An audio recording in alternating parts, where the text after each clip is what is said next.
Hi everyone. सो अपना topic है आज Indian accounting standard 2 that is on inventory. तो सबसे पहले अपन एक बार ये देख लेते हैं कि अपन आज क्या क्या डिस्कस करेंगे। The first one is objective, scope, meaning of inventory, measurement of inventory, elements of cost, service providers की कॉस्ट की इन्वेंट्री की कॉस्ट, जो कि अभी एक नया टॉपिक है, cost formula, raw material valuation and again a new one, recognition as an expenses और फिर डिस्क्लोजर। अगर अपन देखें तो इसमें दो टॉपिक है नए। एक तो सर्विस प्रोवाइडर्स की inventory cost and recognition as an expenses. ये कहने के लिए नया टॉपिक है, बट अगर अपन थोड़ा बैकवर्ड जाएं, जब इंडेस 2 नहीं था तब भी अपन सेम काम करते थे और अब भी अपन सेम काम ही करेंगे। बस फर्क ये है कि इस बार इन्होंने प्रिस्क्राइब कर दिया और पहले प्रिस्क्राइब नहीं था। पहले ए साइलेंट था और अब साइलेंट नहीं है। तो अपन स्टार्ट करते हैं। पहले टॉपिक है ऑब्जेक्टिव। इंडियन अकाउंटिंग स्टैंडर्ड 2 का ऑब्जेक्टिव क्या है? ये अपने को 3 चीज में हेल्प करेगा या प्रिस्क्राइब कर रहा है 3 चीजें। एक बात आती है accounting treatment of inventory in a books, अपने बुक्स के अंदर अपने को क्या ट्रीटमेंट करना है। सेकंड वन इज कि कॉस्ट क्या रहेगी अपनी इन्वेंटरी की, अपने को कौन सी क्या कॉस्ट रिकॉग्नाइज करनी है, कैसे रिकॉग्नाइज करनी है। And the third one is again the new one, recognition as an expenses. तो let's move to a next topic that is scope. Ind AS 2 किस किस पे एप्लीकेबल होगा, इसका स्कोप क्या है, अपन यहाँ पे ये डिस्कस करेंगे। तो सबसे पहले Ind AS 2 applies to all inventory, सब इन्वेंट्री पे एप्लीकेबल होगा। And there are some exceptions जो मैं अब लिस्ट डाउन कर रहा हूँ। पहला है जो भी वर्क इन प्रोग्रेस पड़ा है कंस्ट्रक्शन कॉन्ट्रैक्टर्स के पास, वो इंडेस 2 के एम्बिट में नहीं आता बिकॉज वो इंडेस 11 के अंदर आता है। फाइनेंशियल इंस्ट्रूमेंट्स बिकॉज वो इंडेस 39 एंड 32 के अंदर आता है। And the third one is biological assets, मतलब लिविंग प्लांट एंड एनिमल्स जो कि रिलेटेड है एग्रीकल्चरल एक्टिविटीज से, तो वो भी यहाँ पर इंक्लूड नहीं होंगे। ओके अगर अपन फर्दर देखें तो 2 ऐसे जगह और है जहां पर इंडेस 2 एप्लीकेबल नहीं होगा। The first one is producers of agriculture and forest products, उन पर इंडेस 2 एप्लीकेबल नहीं है बिकॉज वो लोग हमेशा अपने कॉस्ट को एनआरवी पे ही वैल्यू करते हैं। And the second one is commodity brokers या ट्रेडर्स, यहाँ पे एप्लीकेबल नहीं है बिकॉज ये लोग हमेशा अपनी इन्वेंट्री को फेयर वैल्यू पे ही, fair value less cost to sales पर ही वैल्यू करते हैं। नीचे एक लाइन लिखी है जो मैं रीड आउट कर रहा हूँ। When the above mentioned inventories are measured at fair value less cost to sales और net realisable value, then changes in fair value less cost to sales और net realisable value are recognised in profit and loss in the period of change. कुछ भी नया नहीं है, अपन हमेशा से ही ये करते थे, बस फर्क ये है कि इस बार बोल दिया तो करना पड़ेगा। यहां पर अपन ने 2 चीजें देखी थी, एक थी नेट रियलाइजेबल वैल्यू और एक थी fair value less fair value. तो इन दोनों में फर्क क्या है, इन दोनों में डेफिनेशंस क्या है, अपन एक बार देखते हैं, पढ़ते हैं, शायद कुछ समझ में आ रहा है। The first one is NRV. मैं एक बार रीड आउट करता हूँ। NRV is the estimated selling price in the ordinary course of business less the estimated cost of completion and the estimated cost necessary to make the sale. And the second one is, समझ में आ गया अपने को, तो कुछ बड़ी बात नहीं है, अपन हमेशा से करते आते हैं। दूसरा डेफिनेशन फेयर वैल्यू की। Fair value is a amount for which an asset could be exchange और a liability settled between knowledgeable willing parties in an arm's length transaction. यार अब अगर यहाँ देखें तो मैक्सिमम लोगों के अंदर डाउट आता है कि यार सेलिंग प्राइस जो ऊपर एनआरवी के अंदर थी और नीचे जो फेयर वैल्यू है सेम चीज है ना, फिर फालतू में क्यों कंफ्यूजन खड़ा कर रहे हो? नीचे फेयर वैल्यू लिख के नीचे भी सेलिंग प्राइस लिख दो ना, काम ही खत्म, कंफ्यूजन खत्म पूरा पूरा। बट ऐसा नहीं है। छोटा सा जो डिफरेंस है वो मैं आइडेंटिफाई कराता हूँ। फेयर वैल्यू के अंदर लिखा है it is a amount for which an asset could be exchange. Fair value मेरी डिसाइड होगी मार्केट के ऊपर, मेरा प्रोडक्ट मार्केट कितने में खरीदेगा, वो होती है fair value. And the second thing is selling price, वो क्या होती है? वो होती है कि मैं अपना प्रोडक्ट कितने में बेचूंगा। दोनों में फर्क है गाइस। सेलिंग प्राइस मैं खुद डिसाइड करता हूँ और फेयर वैल्यू मेरा मार्केट डिसाइड करता है। वो मैं डिसाइड नहीं करूंगा, वो मेरा मार्केट डिसाइड करेगा कि मेरी क्या गुडविल है अकॉर्डिंग टू दिस। और भी फैक्टर्स होते हैं बट हाँ, गुडविल भी एक मेजर फैक्टर होता है उसके अंदर। तो अपन अब अपने अगले टॉपिक पे प्रोसीड करते हैं कि इन्वेंट्री क्या होती है। What does inventory refers to? Inventory are asset जो कि हमने रीसेल के लिए हेल्ड कर रखी है प्रोडक्शन प्रोसेस के लिए हेल्ड कर रखी है, या फिर ऐसी कोई मटेरियल या फिर ऐसे कोई मटेरियल जो कि अपने प्रोडक्शन प्रोसेस में कंज्यूम होंगे, प्रोडक्शन प्रोसेस और rendering of services. Okay, so next topic is measurement of inventories. Inventories को हम लोग मेजर किस पे करेंगे? एक लाइन लिखी हुई है, inventories shall be measured at lower of cost and net realisable value. बहुत मस्त लाइन है, हमेशा से ये पढ़ते हैं और मतलब हाँ, इसको पढ़ के लगता है कि हमें इन्वेंट्री का कुछ आता है। इसमें दो चीज़ें डिफाइंड है, एक है कॉस्ट और एक है नेट रियलाइजेबल वैल्यू। एनआरबी में हम लोग ऊपर डिस्कस कर चुके हैं, तो आई डोंट थिंक उसके डिस्कशन की वापस जरूरत पड़ेगी हमको। अपन बात करते हैं डायरेक्टली कॉस्ट के ऊपर कि what is the cost of inventory. Inventory से कॉस्ट के तीन एलिमेंट होंगे, one cost of purchase, cost of conversion and other cost incurred in bringing the inventory to the present location and condition। अपन इसको अब आगे डिस्कस करेंगे। The first one is cost of purchase.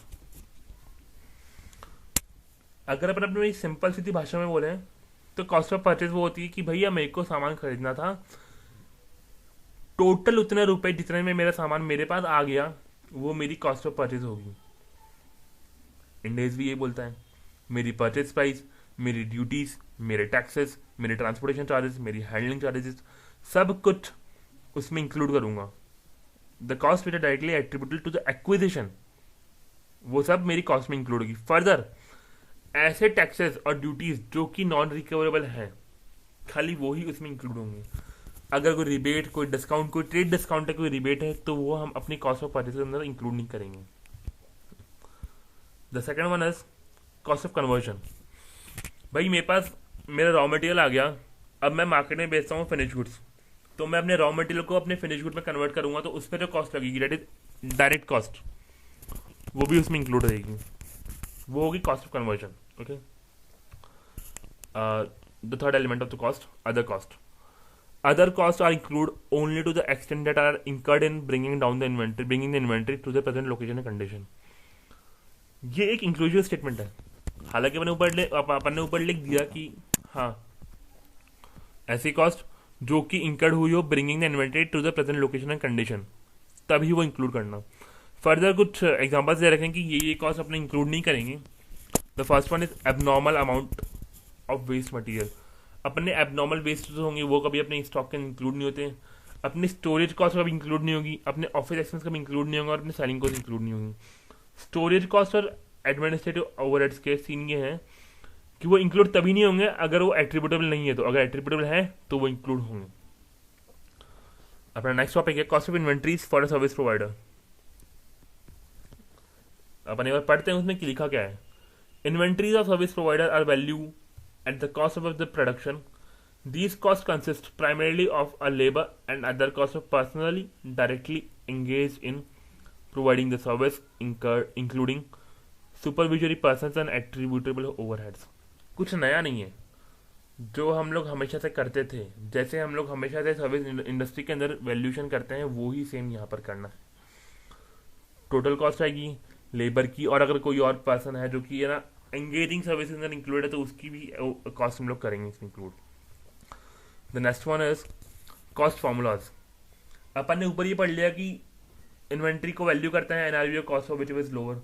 फिर हमने पढ़ा कि कॉस्ट क्या होता है, कॉस्ट में क्या क्या इंक्लूड होता है। अब हम पढ़ेंगे कि कॉस्ट को कैसे वैल्यू करते हैं, कॉस्ट को कैसे मेजर करते हैं। तो इसमें अपने दो पॉइंट रहेंगे। तो पहला पॉइंट है item of inventory that are not ordinary interchangeable, जो नॉर्मली मिलते नहीं है मार्केट में, उनकी कॉस्ट कैसे निकालेंगे।